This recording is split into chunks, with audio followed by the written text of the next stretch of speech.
You're listening to On The Docket with Napoli Shkolnik. Welcome to another episode of On the Docket by Napoli Shkolnik.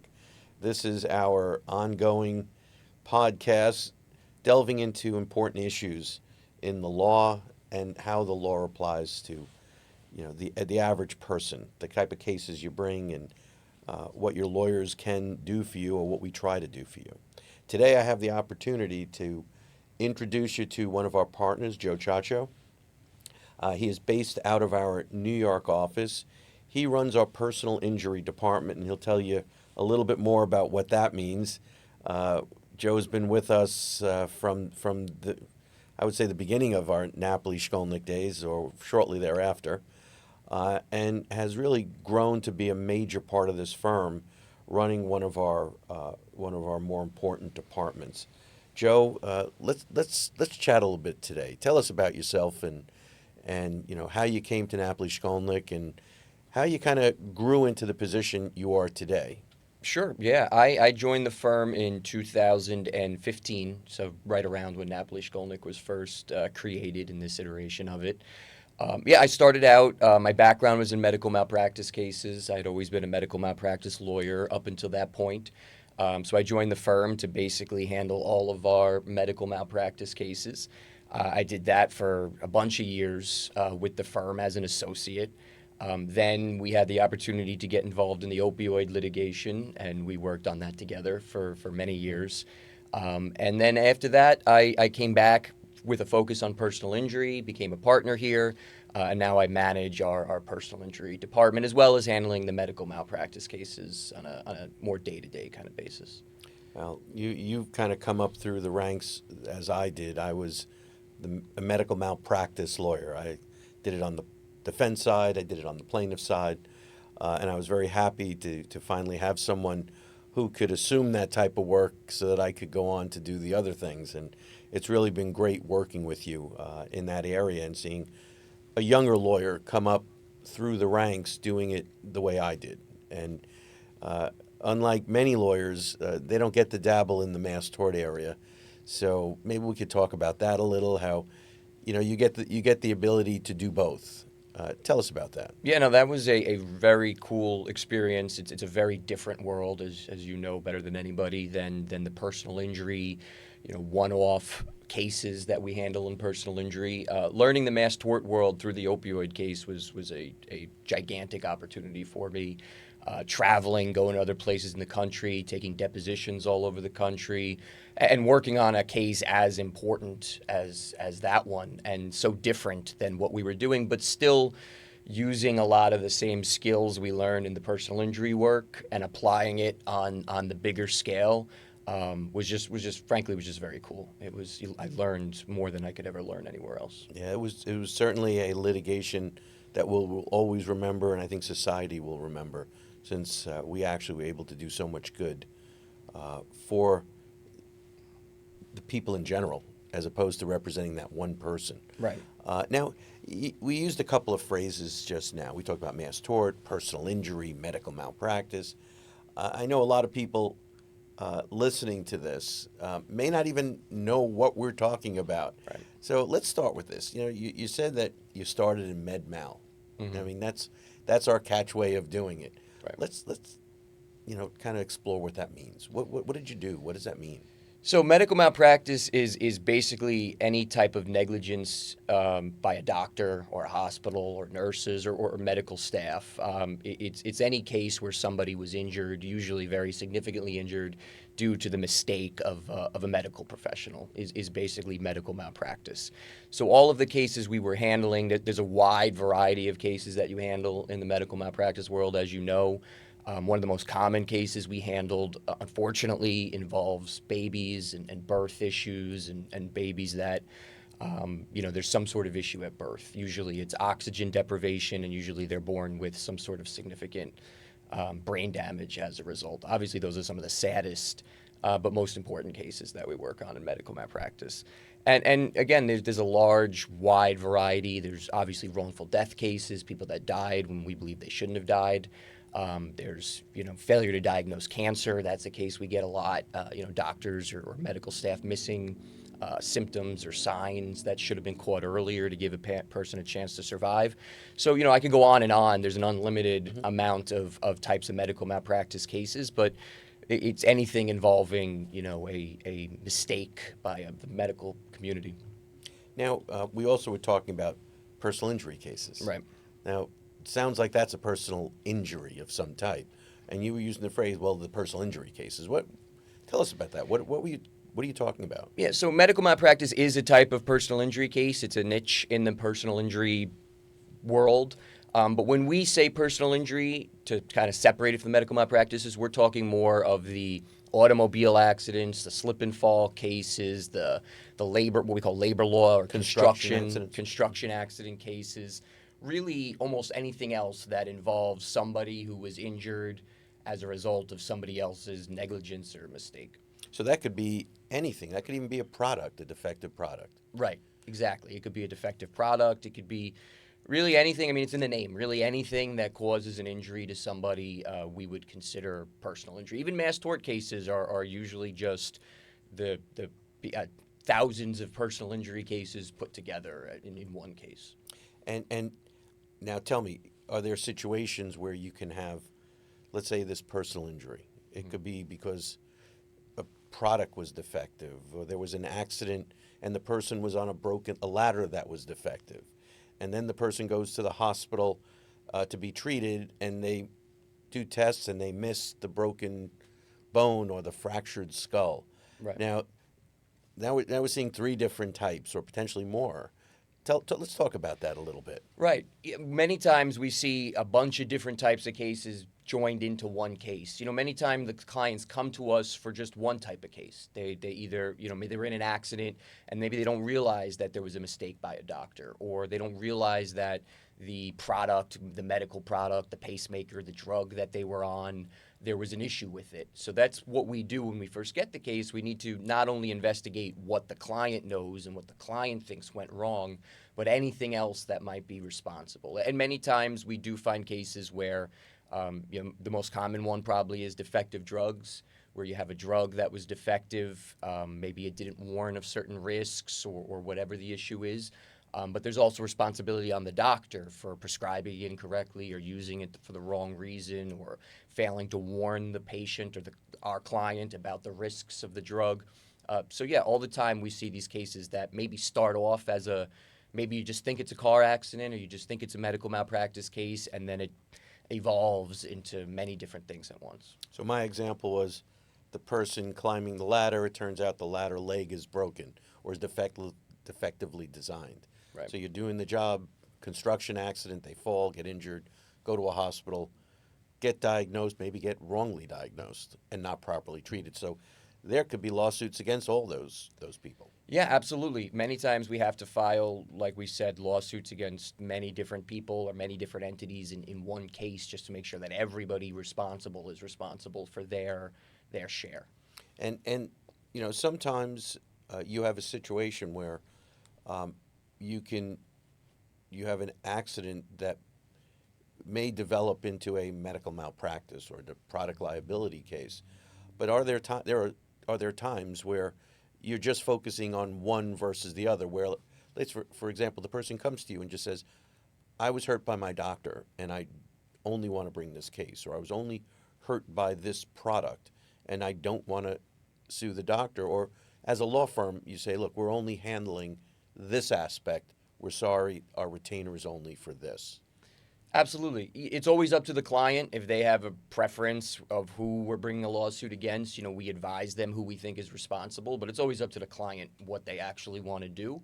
And then the alternative, we also make strategic decisions all the time about what's the best angle to take on a certain case to hold one responsible. Maybe there is some responsibility someplace else, but for whatever reason, it's not a good idea to go down that path. So that's part of the strategy of any time you bring in a case and then decide which way you're going to go with it. And every case is obviously different, I assume.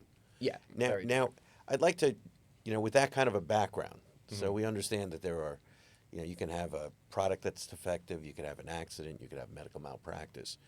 Now, in the pharmaceutical area, and it's something we really wanted to talk about today, and one of the reasons why we're here, In the pharmaceutical product liability area, are there certain times where it is necessary or would be important or for the best interest of the client to name the physician in that case and not just, name the manufacturer of the product because they didn't properly warn the doctor of the risk?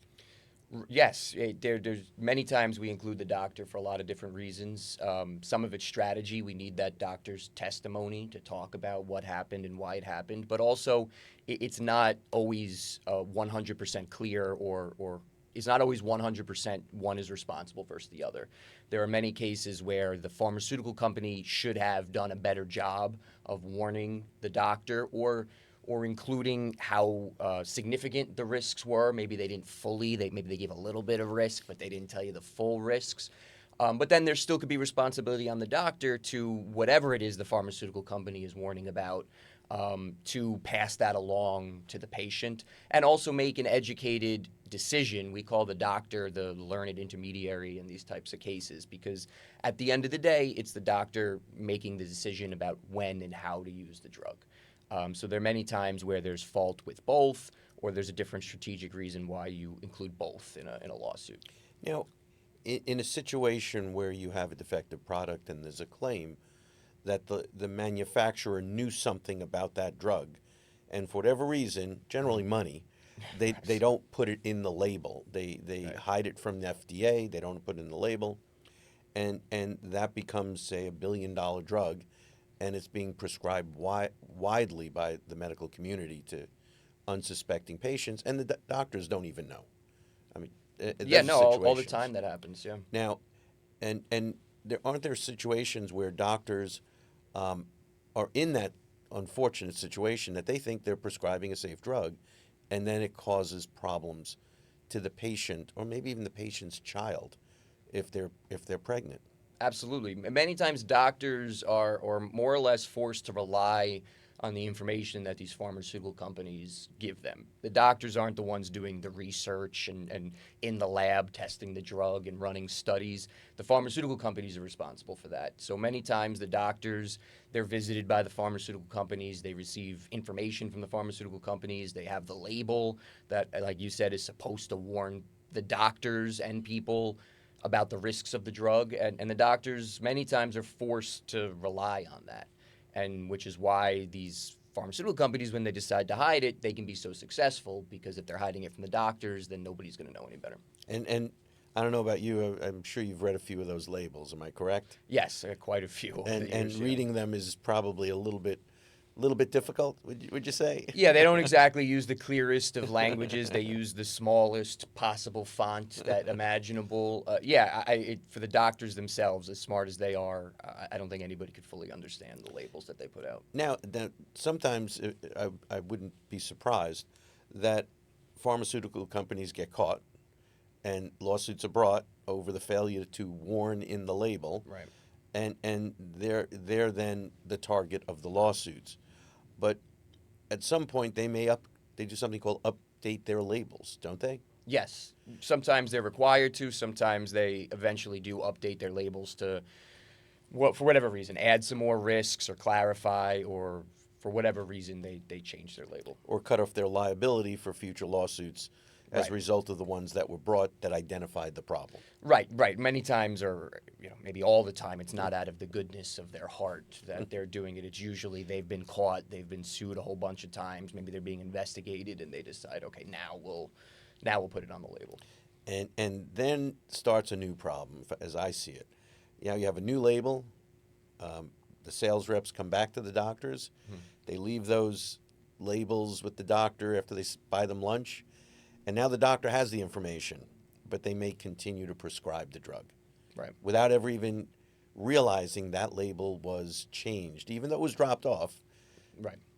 no one's sitting there saying, here, look right over here. That's where we added that warning.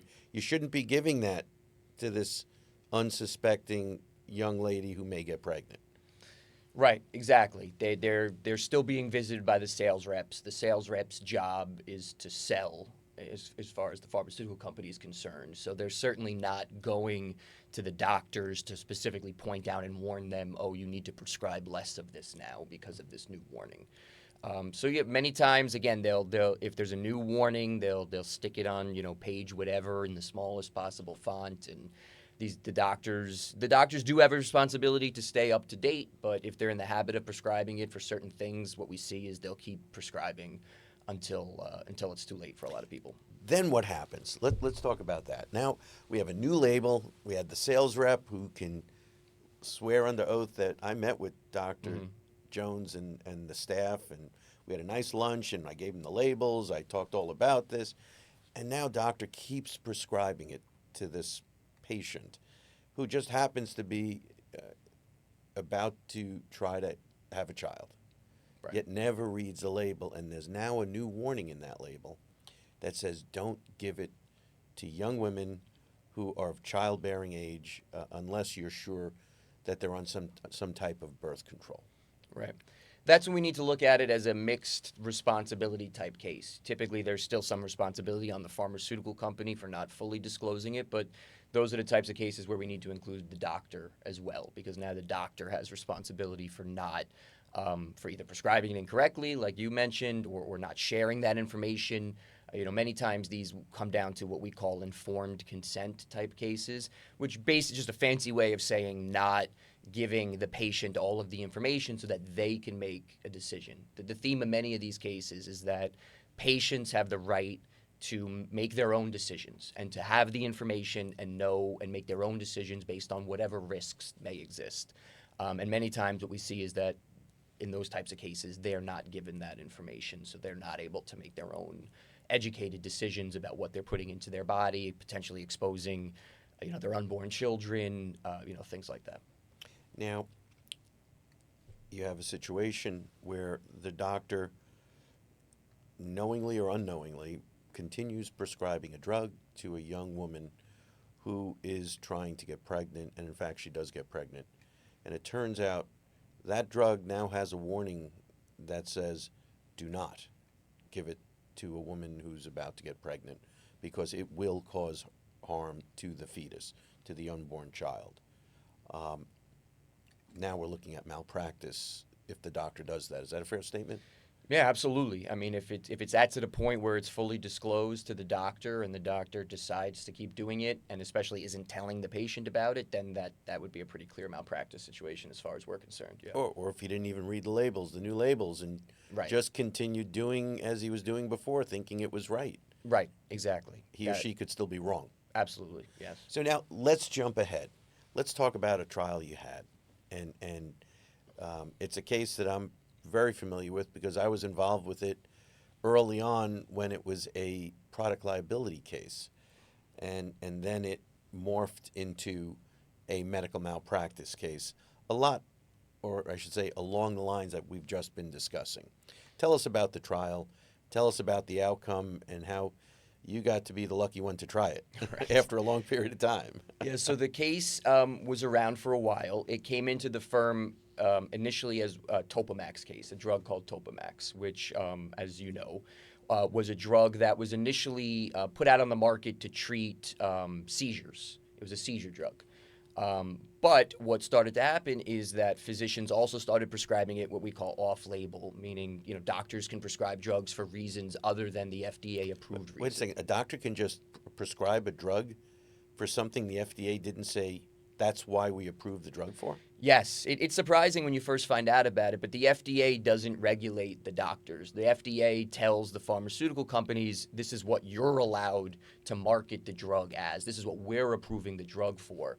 But doctors can use their own education, their own information, whatever, to decide that I think this drug is appropriate to also treat these other conditions. And they have the right to do that. It could be malpractice if they're doing it incorrectly, but doctors have the right to prescribe for other reasons as well. So now keep telling us about your case. Right. So our case involved a woman who was prescribed Topamax, and it originally came into our office as a Topamax, what we called a Topamax case, because what eventually came out was that the company that created Topamax didn't fully disclose that the drug could cause birth defects, could cause defects in fetuses if mom was taking the drug while she was pregnant. So what happened was that obviously our client was prescribed the drug by her doctor.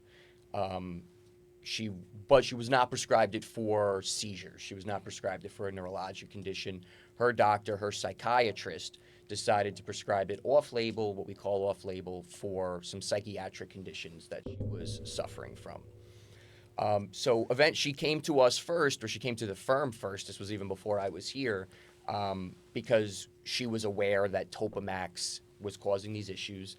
And unfortunately, she took the drug while she was pregnant, as prescribed by her doctor, and she had a child born with significant birth defects. The type of birth defects that we eventually learned the pharmaceutical company knew was a risk of taking the drug, but wasn't fully disclosed. So one second. So Sure. she took the drug and she knew that the risk to the fetus, or no? No, mom didn't know anything about the risk to the fetus. She came later on. She came to know. After her child was born, the risk, the defects, was a significant cleft palate and cleft lip. And obviously, when her child was born that way, she had some questions about what happened, how did that happen, why was my child born that way? And then through one means or another, she eventually learned that, oh, now people know this drug I was taking, which nobody told me about, could and probably caused this to happen to my baby. So that's when I was involved in the case, I guess, Right. way back then, when we were handling probably thousands of Yeah. young women like that, or children that were exposed. But this case was somewhat different, and let's talk about that. Right. So this case also involved her physician that prescribed the drug, because what we eventually found out was that at the time that she was taking it, not to get too in the weeds, but the drug was considered what's called Schedule C, which basically what the pharmaceutical company had disclosed at that point that she was taking the drug was that there were animal tests that were showing birth defects in animals. But we also know that animal studies are not clearly used for humans, correct? Right, exactly. It's more of a, hey, there's some signs that there might be something going on, but, we don't know too much yet. What we eventually learned is the pharmaceutical company knew more than they were letting on, of course, but at that time it was Schedule C. Once a drug reaches Schedule D, then a doctor, you do not prescribe it in a pregnant woman. The drug, or someone trying to get pregnant. or someone trying to get pregnant, right, because of the risk it's known to cause. But by the time it's Schedule D, they're basically saying, we know this causes birth defects.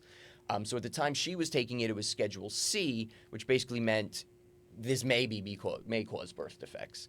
But what we eventually learned is that her doctor never shared that information with her. He never told her that there was any evidence or any concern over birth defects, despite the fact that he knew that she was actively trying to get pregnant. And then even once she was pregnant, there was still no discussion about the risks and being taken off the drug, or, again, giving her any information so that she can make an informed decision about, do I really want to keep taking this drug if there's a risk to my baby? She knew nothing about that, which is why we eventually also brought a medical malpractice case. And now those cases, they went together, am I correct, over some period of time? Yes, they were joined together as one lawsuit. And in terms of doing it that way, when you bring the doctor and the product manufacturer in the same case, does that help you in some ways? Does it give you the full story? Does it allow the jury to hear about the case? Tell us about that. Yes, absolutely, because when we bring the case, there's a lot that we don't know, and a lot of times when we have different defendants in a case, as the case develops, there tends to be a lot of finger pointing, which tends to always help us when defendants start pointing the fingers, because the pharmaceutical company will almost always blame the doctor and say the doctor knew, the doctor should have known better, the doctor shouldn't have prescribed it, and the doctor will tend to blame the pharmaceutical company and say, I didn't know, they didn't tell me. They were coming to my office, buying lunch, and telling me this is the greatest drug in the world and everybody can take it. And the truth is usually somewhere in the middle of both of their stories. So That's why we include them in one case, and it helps us learn what we don't know, learn each of their version of events, and finger pointing is never a bad thing for us when defendants want to blame each other. But at some point, you may settle with a party, Right. and then you're in a courtroom and you don't have everyone there for the jury to see. Right, which is what ended up happening in this case. We, after litigating for many years, sometime before trial, we resolved the case with the pharmaceutical company where they were no longer in the case. And all that remained was the case against the doctor that prescribed the drug. And that's what we eventually went to trial for. We went against the doctor for medical malpractice for prescribing the drug. Now, what was the doctor's position at that point in time? Wait a second. They didn't properly label. They didn't properly tell me about this drug.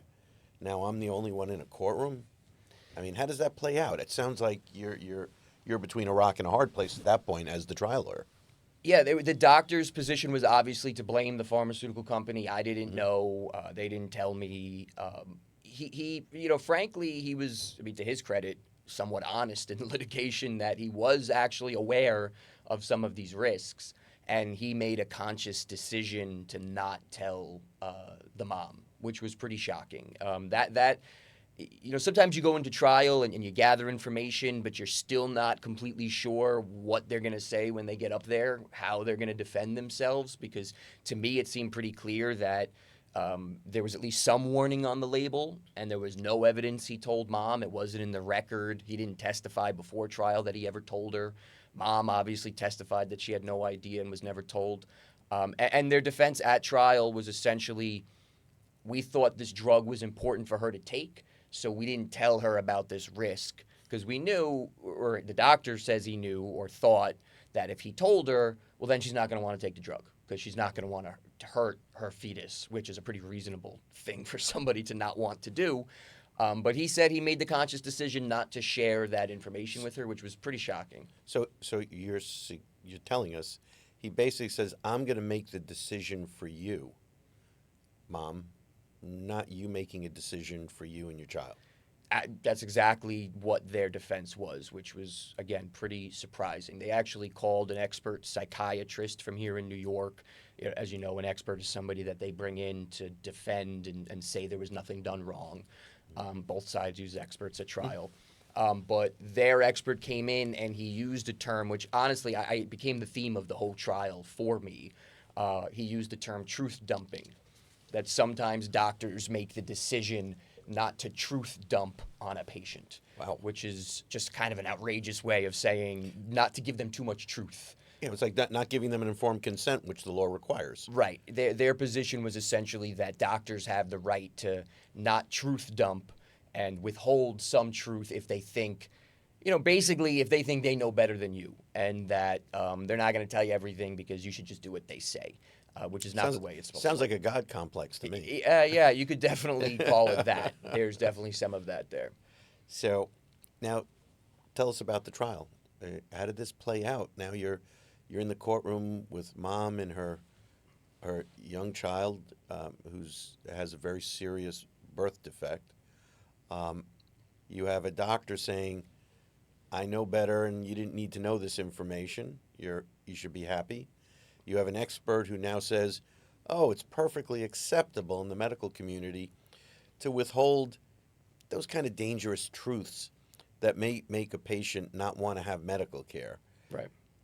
How does that play out in the courtroom? What happens? So the one thing, and I'll mention this before I get to the courtroom, the one thing that I'll always remember about this case is what actually happened basically right before we got to the courtroom. The last time I saw defense counsel before the trial started. As you know, most of our medical malpractice cases settle. They resolve before we get to trial. That's because you're picking the right case. Right, hopefully, yes. And so, but this case, there was no what we call an offer. There was no settlement discussion leading up to trial. And I remember defense counsel basically saying to me before trial, what are you doing? You guys aren't really going to try this case. Why are we even doing this? Why would he say something like that? I don't know. It was shocking to me, to be honest. We had, obviously, they always dispute liability, but we had a case that we felt was very strong. We had certainly a very sympathetic and a very serious injury to a child. The child had undergone 7 or 8 surgeries up to that to point. the face. To the face. He had all kind of work done. He couldn't eat for a long time. And still, even to that day, after 7 or 8 surgeries done by amazing plastic surgeons all over the country, basically, it was still a very noticeable thing. And at that point, he was 12 or 13 years old, so he was just entering the age where you can imagine what that does. Where the other kids are making fun of him. Right, exactly, Right. exactly. Let's call it what it is. Yeah, no, he actually, not to jump ahead, but he actually testified. It was very impactful testimony. We had him testify, and he actually testified about how kids would tell him to kill himself, and just very, really, really just terrible, sad things. We had jurors crying. It was just horrible. But back to what I was saying, I was shocked that they were basically telling me this case is garbage. We don't believe you're actually going to try it. And they never approached us with any type of settlement interest, really at any point until we got to the trial. So that's what I'll always remember, because it makes it, cases like that make it the most rewarding to me personally when you win a case like that. I mean, those are the type of cases, tragic situation, a young child. I mean, the story you're describing, and the fact that they were basically laughing at the idea that you're going to try this case is clearly a reason why it sticks in your head and it'll be with you the rest of your career. Yeah, it's always great to prove people wrong. So that's one I'll definitely remember. And now you have a case where they're saying you're not really going to try this. You got to be joking. I mean, are they saying, well, you got enough money from the pharmaceutical company and you should be going home and leave this doctor alone? And that was definitely part of it. I think that they always thought that once that case resolved, we would just again pack up and go home, take the money we got, and let the doctor out and leave the client high and dry. I think unfortunately they see that with other firms sometimes, and they just assume that that's what others are going to do. But they woke up to a reality, I guess. Yeah, they eventually learned once they got the verdict. Now let's talk about the trial itself and the outcome. Sure. When did you try this case? Where'd you try it? It was in Suffolk County, out in Riverhead, summer of 2023. Not everybody's from New York. Right. All right. So you were trying this in New York, am I correct? Yes, New York, Long Island, New York, out east in Suffolk County, which is typically known as a more conservative venue for plaintiffs, not known necessarily for being incredibly plaintiff-friendly or big verdict-friendly. But we've had some pretty good results there. Absolutely, yeah. I mean, if you have the right case and the right lawyers, really any venue. Well, 7-month trial in opioids, and we won it. Yes. And everyone said we wouldn't, so. Yeah, absolutely. We've had plenty of experience out there, absolutely. And then on the heels of that, you try this case. Yes, yes. So tell us about the trial. So the trial, it lasted about a couple of weeks. We picked a jury. We went through what we call jury selection to try to find jurors that are going to be fair in the case, which is difficult when you're talking about this type of case with so many sensitive psychiatric issues, child issues. So that took a while, at least a few days. But once we picked the jury and we were assigned our judge, we started the trial. We started with openings, and as we tend to do in medical malpractice cases, the first witness that I called was the doctor himself. Why would you do that? You'd let the doctor get up there and explain everything? Well, you try not to let that happen. You try to ask questions to avoid letting the doctor just go on and on and on about his side of the story. We try to ask, as you know, very targeted questions to get to the truth and get kind of like what I'm doing to you right now. Yes, right, just like this. And we try to be aggressive and control the answers and control what's being said, but to just get the answers that we need and what's relevant to the actual case instead of whatever it is maybe he wants to say, which he'll have the opportunity when his lawyer asks questions. But through that very targeted testimony, again, we were able to establish for the jury that he was aware that it was what I said before, Schedule C. He was aware that there was some risks and chances that this drug could cause birth defects, and that he made the conscious decision to not tell her because he thought, like we said, whether you want to call it God complex or whatever you want to call it, he felt that he knew better and that she couldn't be trusted with this information to make her own medical decisions. So he admitted that he withheld that information from her, which I think was very powerful for the jury to hear. And at that point, they're still saying no pay, doctor not willing to consent? Or was he saying, I want it settled and the insurance company didn't want to pay? Or we didn't know at that point? At that point, we didn't know. It was always my guess that it was the latter. Their doctor was, at that time, retired, living in Florida. Didn't necessarily have to worry about what a settlement might do to his professional reputation. And he had as most defendants do, he had a limited insurance policy only covering him for what we call exposure up until a certain amount. And this was the type of case that we always argued and believe could have a verdict in the multi-millions of dollars due to the extent of the injury. So again, they don't share that information with us about what's going on behind the scenes, but it was always my strong guess that the doctor must be wanting this case to settle because why wouldn't he? He had to know, he had to have some sleepless nights thinking there's going to be a multi-million-dollar verdict and I'm going to be on the hook for everything above my insurance. Or arrogance says, I did the right thing, even though I'm admitting I never told my patient the risks associated with my medical care. Right. That could be it too. We do see a lot of cases that we feel should resolve. And even secretly, I think defense counsel strongly believes should resolve, should settle, because they know they have a problem. But sometimes it's hard to convince these doctors, I'm sure, that they did something wrong, even in the face of all the evidence that they did. So many times they won't consent, and they demand to take the case to trial for no reason other than just their own ego and refusal to admit that, they could have made a mistake. Now you go through the trial, you get to the point where the jury has the case, jury reaches a finding here. But until you got to that point, did everyone just forget about the manufacturer? I mean, were they weren't in the courtroom? No. So how did that play out? Now you had a settlement with the manufacturer. Now you have a trial, and I'm sure the doctor was pointing a finger at the manufacturer to some extent. Absolutely. The doctor was pointing the finger, not as well as they probably could have, but the doctor was trying to point the finger at the pharmaceutical company to say, they didn't tell me, I didn't have all the information, I didn't know. But it was a very difficult argument for them. I don't think the jury really bought it. So what happened? So what happened was we tried the case for several weeks. We had experts' testimony. We had mom testify. We had, as I said, the child who was 13 at that point. He testified. We had a lot of different witnesses, our experts. We brought in a psychiatrist. We had a Zoom testimony of a great pediatric plastic surgeon from the University of Chicago who Zoomed in and testified. And then once you finish all that, what we call sum up, you give your closing arguments. Again, nothing was really happening in terms of any type of settlement discussions throughout the trial. So they were still saying nothing?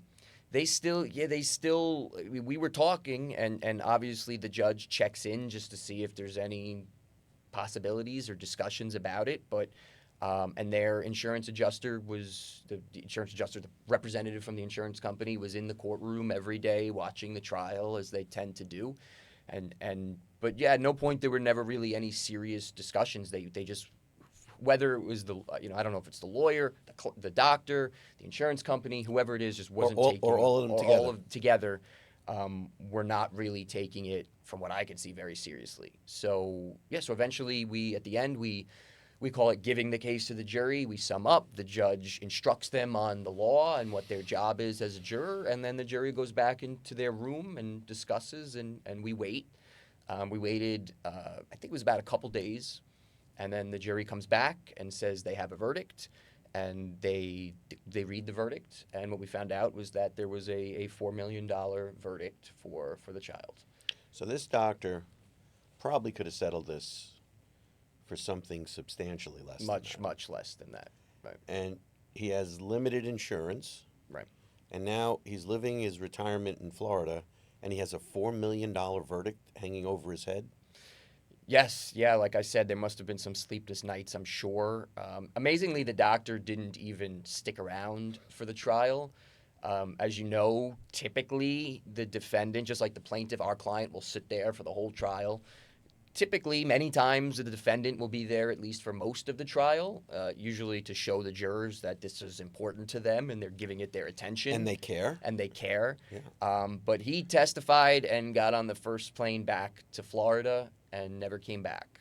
So I'm sure that was a hard. Wait, was it one of those 4-degree, snowy winters like No, right now?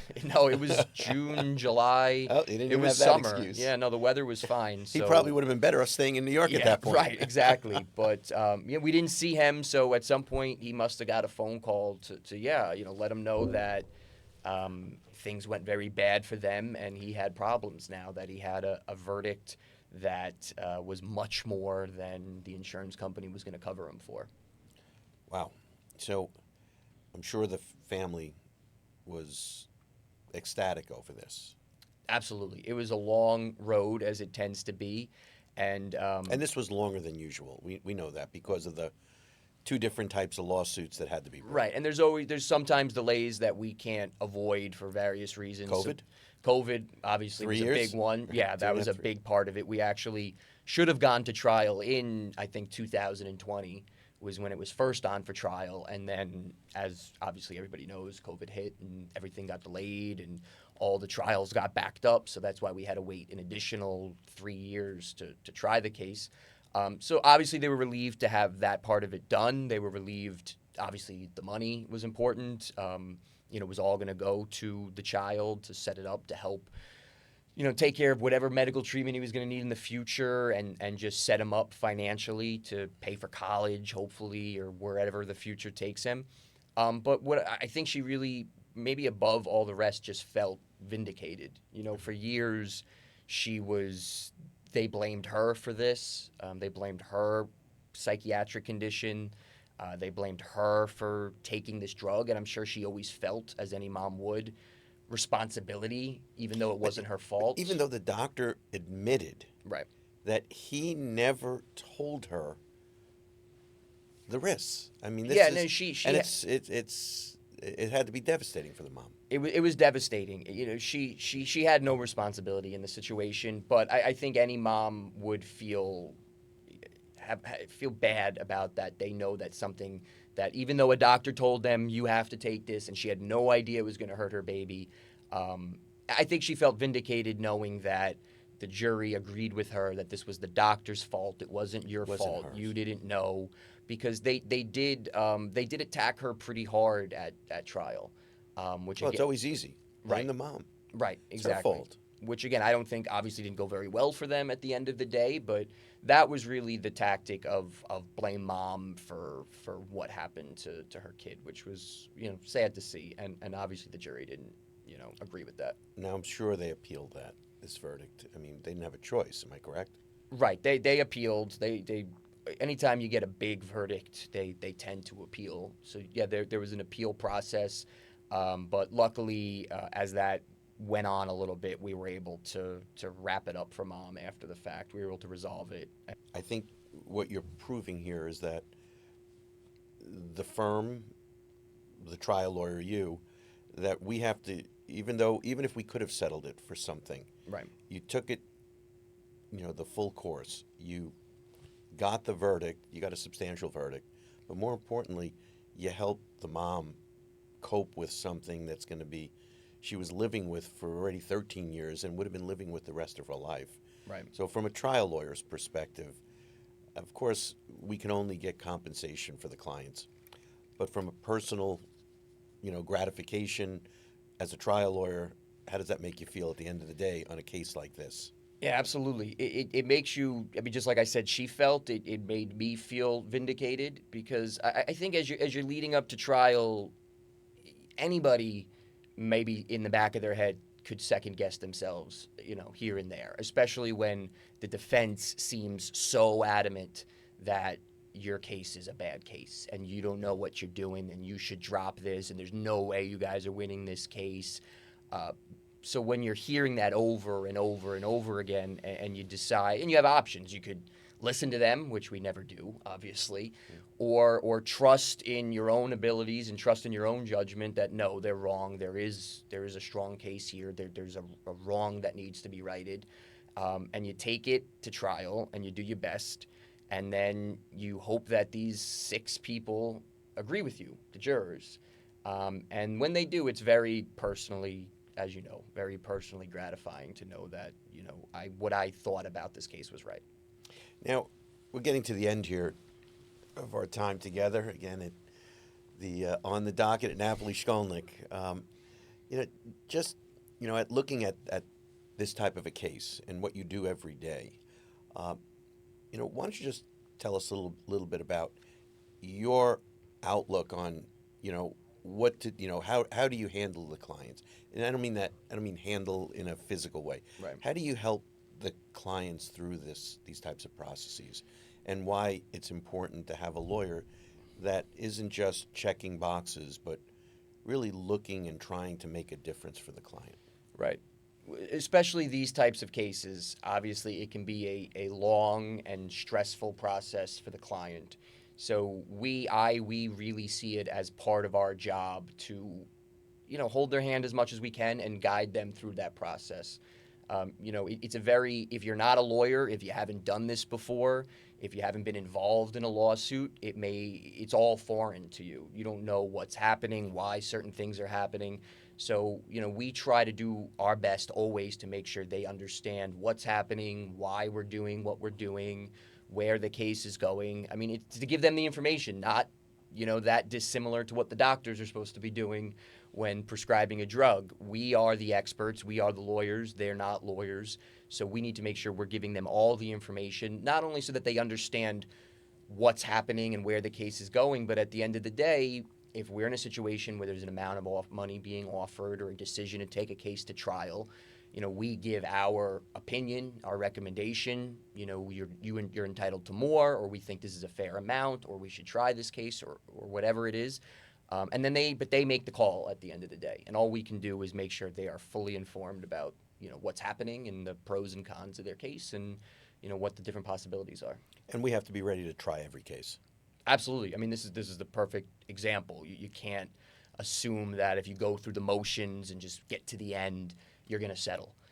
Because many times, in this case, there was no offer on the table, or many times there is just not enough of an offer. And even though the overwhelming majority of these cases resolve before trial, defense counsel needs to know that you're going to try the case. They need to understand that. And I think that's a theme of our law firm. Make every defendant know we're going to try that case, Absolutely. whether they like it or not. Right. And if they think the case is a bad case, it doesn't make a difference. We know our strength, and we're going to try the case. Absolutely. And I think I know we've really built that reputation over the years. I know there are firms that have reputations as being, what we call settlement firms, the type of firms that won't take the case to trial, that they'll take it, they'll file it, and then they'll basically settle for whatever the highest offer is, even if it's not enough in the client's mind or in other people's minds.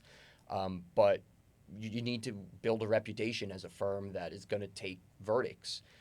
The best way to settle cases for the most amount of money is to be trying cases, so that they know we better put up, a fair and reasonable amount of money, because if we don't, we could get hammered at trial. Like happened here. Right, like's happened here and happened many times in cases that we've taken to trial. Joe, thanks for coming down and joining us here at On the Docket, our Napoli Shkolnik podcast. We're looking forward to having you come visit us again and chatting about your next big verdict. Right. Thank you so much. And I'd like to thank all of the viewers for watching today and joining us on another episode of On the Docket by Napoli Shkolnik. We're always hoping that you view us, you subscribe to our channel, you give us your thoughts, you give us your comments. We're here to answer some of the questions you have about what it is to be involved in the law, in a personal injury, in this mass litigation space. And you'll see in our future podcasts that there is a lot of those answers that we have for you. Thank you.